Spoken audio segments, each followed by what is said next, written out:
But the nerve of you to think that there were not men being ousted out to prison because of accusations, as if to think that there's not men that are guilty until proven innocent. Clown behavior. Clown behavior. But you walk around with rose-colored glasses. Do you have a son? Women with sons who talk like this should have their sons removed from them. And I mean that from every sense, meaning of that goddamn phrase that I just said. Because you don't understand us. Hopefully there's a man in the household to give instruction to that young boy because you don't have what it takes. And that's a fact. Nikki, shut the up and hold this L. Let's go.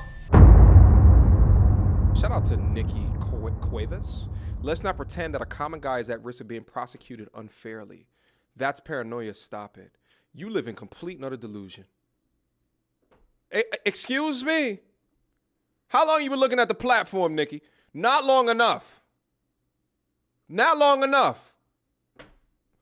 I swear some of you women will just walk around with your rose-colored glasses as if there's not innocent men behind jail right now for crimes that they did not commit. Are you serious? Unknown men. I go over those men on my channel. You're a clown, Nikki. Why would you even assume that to be true? Shit, I got a video that's coming out shortly because I try to do these videos 3 to 4 times per month. Men that are falsely accused. Shit, even in my life, I've been falsely accused of some shit. It's on my goddamn channel. The nerve of you. The nerve of you. Because they choose to weaponize a specific narrative that has nothing to do with the truth. We see it from famous people. Shout out to Johnny Depp. Was relieved of all of his duties in being an actor. For what? For a chick that admittedly went into his bed, grabbed her ankles, bent the fuck over, and took a shit on his bed. Amongst a myriad of other things. Shout out to Amber Turd. Now that's a famous guy. Even within my life, falsely accused of some shit. And the video's right on my goddamn channel. Publicly available for consumption. All right, so this was a few years ago, and I had met a young lady through, you guessed it, Tinder. Met her through Tinder, and we linked up at a coffee shop, and we linked up, had a okay like coffee venue, and had a pretty decent talk, a pretty decent time. I would say we probably linked up for about an hour and a half, 2 hours or so. Had coffee, exchanged numbers, and said peace. Now, I will say, I think I saw her that night because she had texted me that she's going to be around where I stay at. So I went and I ran up over there real quick because really everything is walking distance away from me. Anyway, so let's say a couple of days later, she had came through and then things got hot and heavy. Things got intimate, to say the least, right? So that took like 3 or 4 days.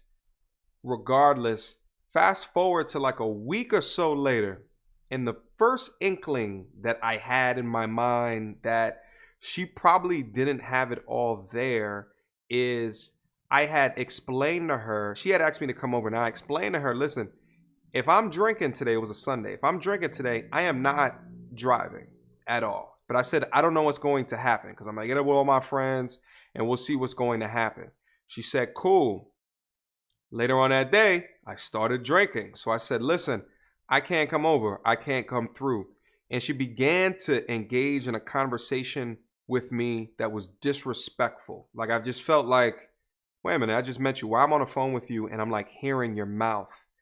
And she chose to hang up on me as if to like I'm supposed to like call her back. And she was like engaging in this test to see.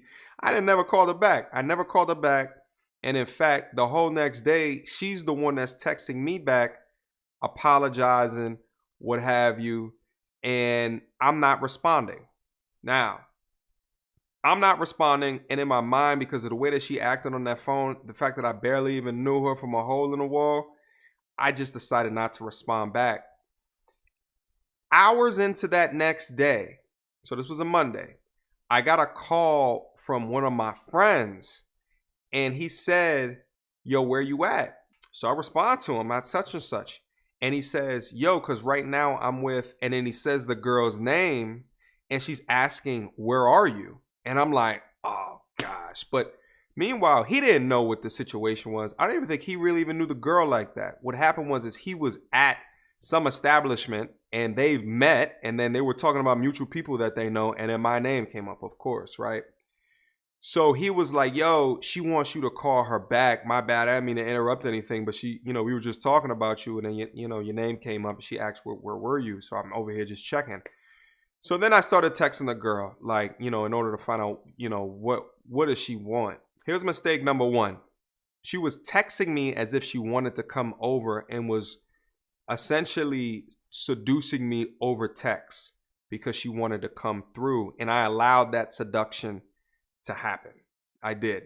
I kind of, switch which heads that I was thinking with, and I allowed her to get back into my bubble. So what essentially transpired over a hour and a half of different texts kind of back and forth is she came over, right? Now here's something. I always noticed in the 2 or 3 times that she had come over to my crib, I always noticed that she was too comfortable in the space that I was in. It wasn't the condo that I'm in right now. It was a spot before this. She was too comfortable. You ever notice when someone just walks in and they just start opening up your fridge, or they just start walking in the rooms? Be mindful of people like that, because they're usually up to something. They're usually plotting something. They're usually thinking about things that they can insert or things that they can take away as they're looking and being shifty with your space. Be very mindful of those people. Anyway, so she comes over. Whatever happened, happened. She's on her way out. And on the way out, she picks up something off of the floor and is like wiping down her hands with it. And I look up, and I had just done laundry. She had picked up a clean sock. I had yet to put it into the drawer yet, and just started like cleaning up her hands with it. And I was just like, yo, why don't you go into the bathroom and wash your hands? That one statement turned into an argument. But again, in my mind, I'm thinking like, how are you just picking things up and just deciding what to do with things? Like, if you're new to someone's space, usually you like ask like, hey, where's the bathroom at? Or, hey, where's towels at? But, just the comfortability always kind of threw me off. Right. So that turned into an issue. That turned into an opportunity to her to try to rile me up. Anyway, so I'm in the process of kicking her out because I don't tolerate situations like that. It's not my MO. I hate drama. I shouldn't have let her into the door in the first place. After I recognized the bit of craziness about her, I allowed her to come back in. I re-recognized it, right? The other head then activated, and I'm in the process of telling her to leave, right? She's leaving. She walks to the back of the door. So I had 2 exits. I had the front door, and there was a back door that went straight out the back. On the way of me telling her that she has to leave, she started to do this angry drama, kind of yelling stuff. I wasn't entertaining it. Here's what she did though. She picked up a door stopper. They're like 3-4 feet in length. You put them on the back of the doors. They're like metal. You put them on the back of the doors in order, if someone on the other side of the door is trying to break in, this door jammer would stop. She picked it up out of the door jam and put it in her hand and started going like this, acting like this, that, and the third. Here's what I did, because I know rule number 1, you never put your hand on a woman, ever. Even if it's to grab something away, it can be misconstrued, tangle can ensue. You never even do it. Here's what I did to silence that action. I turned the lights off and I closed my bedroom door, and I waited in my door to hear her close the door. About 15 to 20 seconds of me in my room thinking of the mistakes that I have made during that night, it occurred to me, I shouldn't leave this comfortable person in my crib alone with the lights off. As soon as I opened the door, The back door, she slammed closed and exited. So I ran up to the door. I locked the door. And I went back to my bedroom and slept wonderfully. It was a fantastic slumber. Anyway, I woke up in the morning, got ready for work, feeling good, feeling great. Took a shower, got out the shower, thinking about my day, looking at my work email on my phone. I can't find my wallet, and I cannot find my keys. Now, meanwhile, in the back of my head, I remembered the situation that happened the night before, right? But it didn't occur to me at the time that she might have been capable of doing that or removing things out of my crib. So for the next hour and a half to 2 hours, I thought nothing of it. But in that time, I was tearing up my apartment. But it just didn't make sense because I don't lose things, right? Hour and a half to 2 hours later, I finally text her like, listen, I can't find my wallet and my keys. Do you have any idea what might have happened to it? No, I don't know what you're talking about.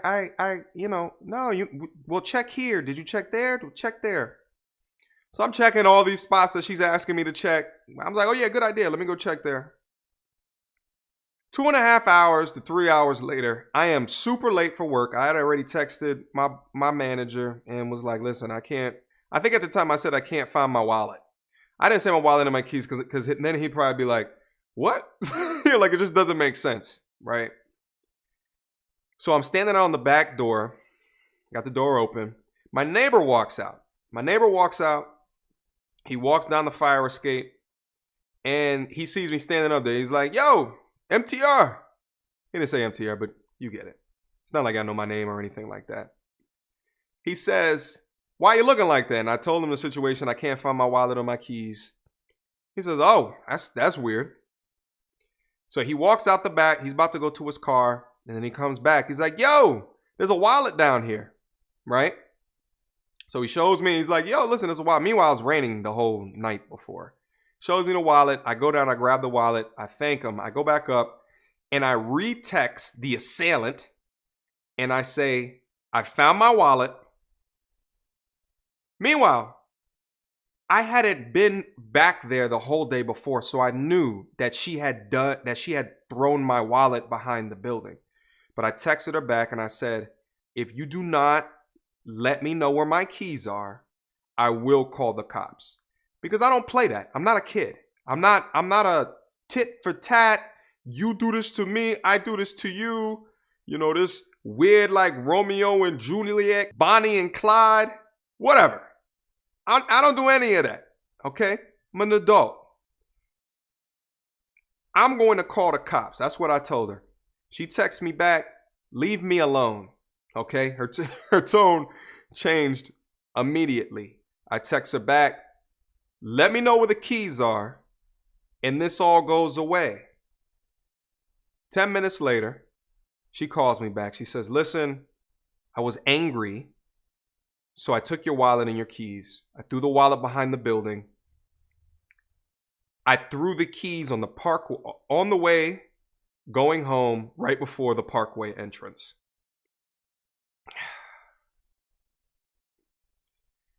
I said, if you don't get my keys, I will call the cops. Now, here's the silver lining, is the Parkway entrance is 5 minutes walking from where I was living at the time. So it wasn't too far. So she told me roundabout where she threw them out. So I went out there to go find them as well. I know you guys probably saying to yourself, what does that have to do about the Johnny Depp situation? I'm getting there. Okay, hold on. So anyway, so I go up and I'm trying to look for the keys.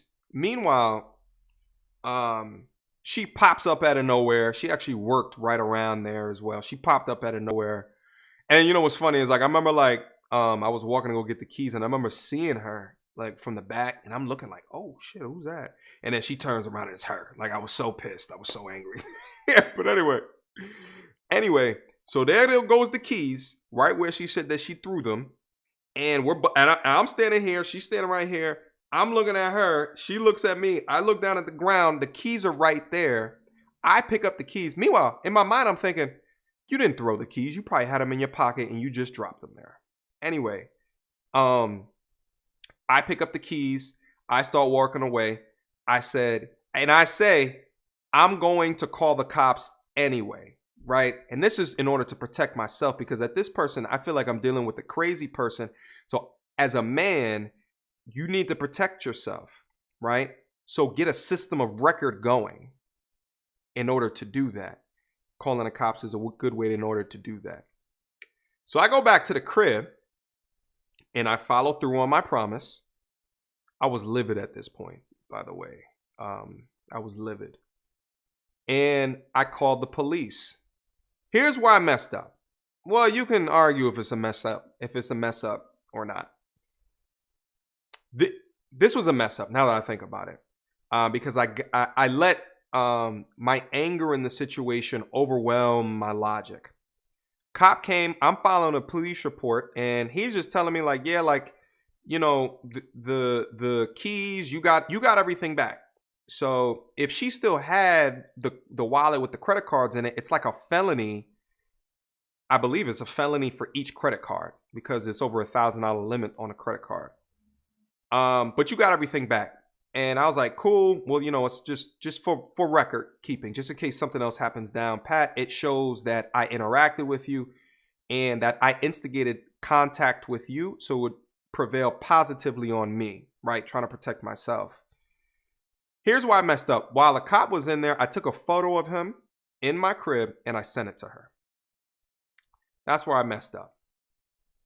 Okay, so the officer leaves. I think the situation is done. 30 minutes later, I get a call on my phone from a number I do not recognize. And it's voice I do not recognize, but it sounds eerily and unmistakably like your generic hood booger. And hello? You know, all of that. And I'm like, hello? Is this da-da-da-da-da? You know, my name. And I'm like, yeah, who is this? And he's like, well, I just want to let you know that. And then she says the girl's name. I'm taking such and such to the hospital because you hit her. You beat her. She has grab marks all over her neck. And I know what you did. And we're going to the hospital right now. And we're going to call the cops on you. And then she says, how would, and then she named my place of employment. How would such and such know that you beat women, right? So at this point, I'm like, oh, this is a problem. This is an issue because as what we know, guiltiness for violence towards women in any sense that comes from a man is you are guilty at the point of accusation. Not when you're proven guilty, but at the point of accusation, you are guilty. So I took that extremely serious. So at this point, I called one of my best friends and asked for advice. He's a real level-headed dude, and he gave me some advice. So I took that advice and I recalled the same officer that came into my crib, and I spoke to him, and he recognized me because we had a real good conversation. And he recognized me and he said, oh yeah, I just actually got a call from the girl that you're talking about. So the girl did call, and the officer said, and not only did they call, but I just met with them. So I just met with them. I took a look at her, and she had no markings on her, no bruisings. The story didn't add up. It didn't make sense. Just even the order that you called, you called first and then she called second. The officer said, what I told her to do is I told her to go to the hospital, do all the checks, get checked out. And then at that time, if they wanted to call back with a proper report than they could. Now, mind you, I'm consolidating a lot of this story. I'm consolidating a lot in order for time. This actually ended up being a little bit longer than what I thought it was going to be. So in other words, he didn't believe her. He didn't believe her based off of her conversation and what she was saying, my conversation and what I was saying.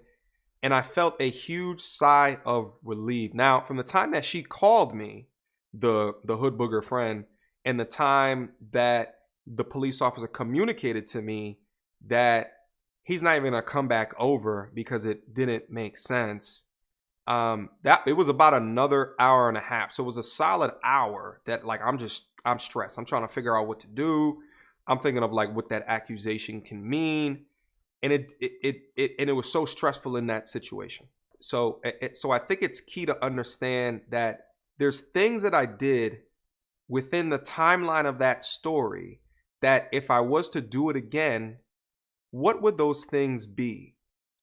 I think number one, at the point that you recognize crazy, let it go.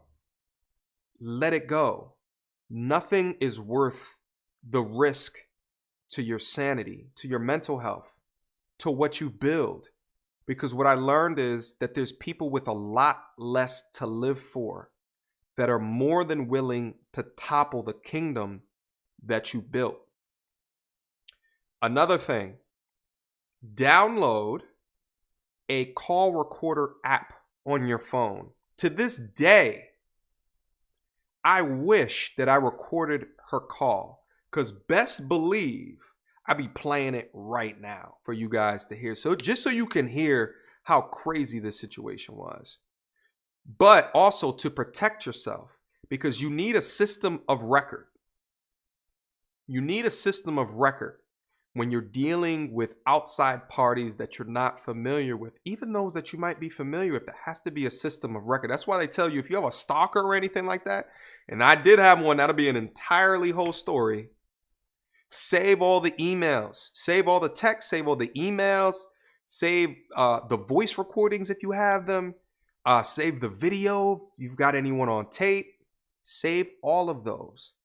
Within that night, I wish that I was proactive as well, as at the time that an argument started to brew. And since then, I have done this with certain situations. When something starts to brew that doesn't sit well with me, I double tap my phone on the side right here, and it turns on my camera. So I double tap that, and then I click the record button. And on these new smartphones, I mean, the audio, it picks up the audio so well. Someone could be across the room and it can pick up the audio. Again, you want to give yourself a system of record in order to protect yourself. And third, now imagine that exact same situation if I was a dude who actually put my hands on women. I'd have no defense. And it's the most sucker type of trait that some men have. So irrespective of all of this, and I know that I didn't in my heart of hearts, and I knew that if it came down to it, if they were a little bit smarter, a little bit more conniving, not as hood booger, they could have brought things and bubbled it up in a way that I would have to defend myself. Even if it was something as I grabbed the pole from her and then it accidentally hit her and she had a bruise on her shoulder or something like that. Imagine if that happened and then she would have had a small leg to stand on, however tiny that leg would have been. Always avoid situations where it can turn into a physical altercation, because the fights that you can absolutely win are the ones that you are never involved in. All right, so listen, that has been your video for today. That has been my story. I did a live stream not too long ago and I touched on this situation. And it's one of those things that, you know, it's experiential, right? And I feel like I have an obligation to share these stories to inform those that have not yet to experience these things in a way that if you do come across it and you start to see some of these signs, you're not oblivious to the situation. You have a little bit of the game from those who might have experienced it before you. And in fact, write comments down in the description box down below, because I know I'm not one of the only people that had suffered through something similar to this. I have boys that were accused of rape, and knowing for damn sure that they didn't do anything of the sort, right? So this can happen. Protect yourselves. This is your college, my school, and the cab driver, like, I'm literally with teachers right now, and they told me to phone Uber because he tried to rape me, and I'm crying, and they're gonna send me to the hospital. Are you okay? Sorry to hear about what happened. Let's fully verify your account and Okay. I'm just really scared. so that we can help this. Sorry to hear about Okay. what happened. But the nerve of you to think that there were not men being ousted out to prison because of accusations, as if to think that there's not men that are guilty until proven innocent. Clown behavior. Clown behavior. But you walk around with rose-colored glasses. Do you have a son?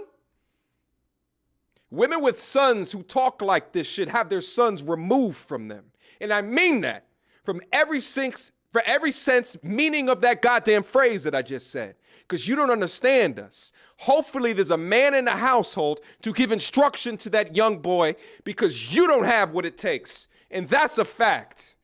Nikki, shut the fuck up and hold this L. Let's go. Put L's down to the chat for Nikki. I want to see L's from here. I don't want to see Nikki's chats ever again. Ever again. I'm just going to start blocking people like that, because you just put L's down into the chat, please. That's it. I don't want to see Nikki's chats no more. Nikki, get out of here. Get out of here, Nikki. Get out of here.